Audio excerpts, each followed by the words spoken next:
Every playoffs, there's always a handful of players who you expected them to do more.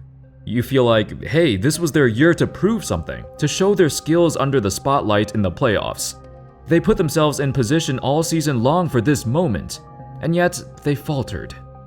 The topic of this video is pretty straightforward, so how's it going, folks? My name's Andy, and without further ado, let's talk about 8 NBA players who we expected more from in the 2022 playoffs. Number 8 and number 7, D'Angelo Russell and Karl-Anthony Towns. After a fantastic turnaround season by the Wolves, D'Lo and Cat entered the playoffs on a hot streak. The team looked so good as well. In 3 of the 6 games, the Wolves had a double-digit lead entering the fourth quarter, and yet they blew all of them. The worst part is, D'Lo and Cat, 2 veterans, were supposed to lead the way. But instead, it was sophomore Anthony Edwards who looked like the real star on the team. It was his first ever playoff appearance, and he's the one who looked like a seasoned vet. For Russell, he was absolutely abysmal, averaging just 12 points a game in the first round, down from 18 a game in the regular season. More importantly, his efficiency plummeted. The dude had 1 good game out of 6. Towns as well, he too struggled.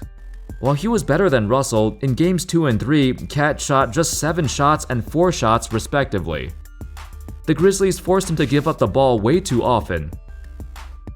And other times, he just wasn't aggressive enough, passing out of opportunities he could have taken. The thing is, prior to the series, both Cat and D'Lo only played in one other playoff series before this. For Cat, it was in 2018 against the Rockets. For D'Lo, it was in 2019 against the Sixers. And they were horrible in those series, so it was supposed to be their time to redeem themselves. Unfortunately, they floundered under the pressure once again. Number 6, DeMar DeRozan. I'm not gonna go on another rant about DeRozan in this video, cause I've talked about him in the last one quite a bit. Basically, to sum it up, a lot of people, including myself, believed it was finally time for DeRozan to prove himself in the playoffs. He just came off the best regular season of his entire career. It was quite common in the past for him to have a phenomenal regular season that resulted in a putrid playoff run. It was supposed to be different this year, but who would have thought it wasn't. He still regressed back to his usual playoff form. I saw a stat on Reddit recently that said DeMar has the lowest career plus-minus in NBA playoff history, and it's not even close. Yeesh. Number 5, Trae Young. Another guy you definitely saw coming. We all know Trae had a fantastic playoff debut back in 2021. It was his first ever postseason, and he made the most of it. Back then, it was one of the most impressive playoff debuts in NBA history. This time though, against the Miami Heat, they were a whole different animal defensively. After Game 4, with the Hawks down 3-1, Young was asked what made him struggle so much against the Heat. He responded, "I haven't been guarded like this since like high school. Obviously, it's way better competition, so it's hard for me to score a lot more through the double teams and the face guards. They're doing a great job of showing help and not letting me get into the paint. When I'm driving, if I try to drive by somebody, they're sending a double and forcing me to kick it to my teammates. I took 11 shots in Game 4 and probably took a couple of forced ones at the end." It was a total shutdown of one of the league's most lethal scorers. Trae looked like a boy amongst men. He went from 28 points a game to 15 a game, on 18% three-point shooting. 6 turnovers a game as well, which is even worse. I don't think he should get that much flack considering his lack of support, but still, I don't think any other superstar has dropped off so much across the board. Not just this year, but historically. This stark difference in Trae's production is ridiculous. Number 4, Kevin Durant, and number 3, Kyrie Irving. Prior to the start of the playoffs, I made a video about sleeper teams, and one of those teams was the Brooklyn Nets. In that video, I felt like this team was a lot better than what their record indicated. I made that assumption because, they had a bunch of injuries. Kyrie missed most of the season because of that New York vaccine mandate, and Durant missed nearly 30 games as well. I feel like, on paper, the two of them were as talented as anyone else. The first round series against the Celtics was supposed to be the most hyped first round matchup.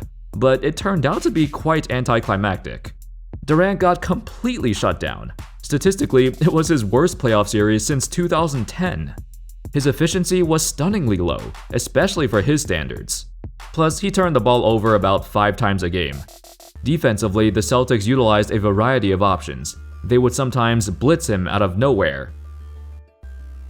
Other times, they'd play man-to-man and block off the passing lanes, force him into a difficult shot. One of Durant's biggest strengths is his ability to finish at the basket.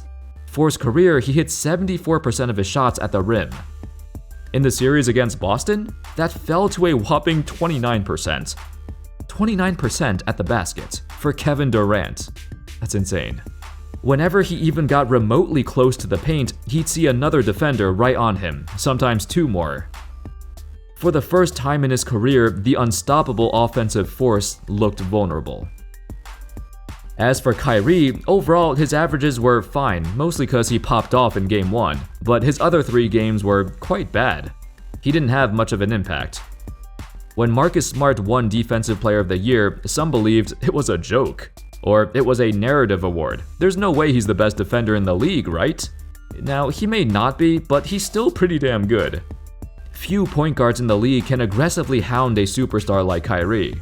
Smart would give him barely an inch of space, and in the off chance Kyrie does get by, he doesn't have many options left. The future of the Nets is also up in the air. We still don't know what this team looks like at full health, if or when Ben Simmons suits up for the team.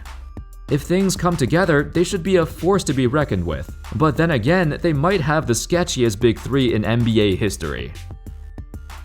Number 2, CJ McCollum.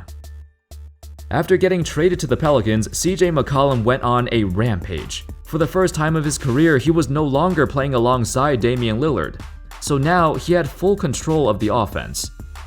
Surprisingly, he excelled in this larger role. Him and Ingram created a formidable scoring duo, and with more chances to run the offense, CJ averaged a career high in assists, and paid more attention to his shot selection. For a long time, CJ had always been known to be a mid-range player, and for these kind of players, like we saw with DeRozan, they typically struggle in the playoffs. It's easy for teams to take away the mid-range shot. It was hard for CJ to adjust.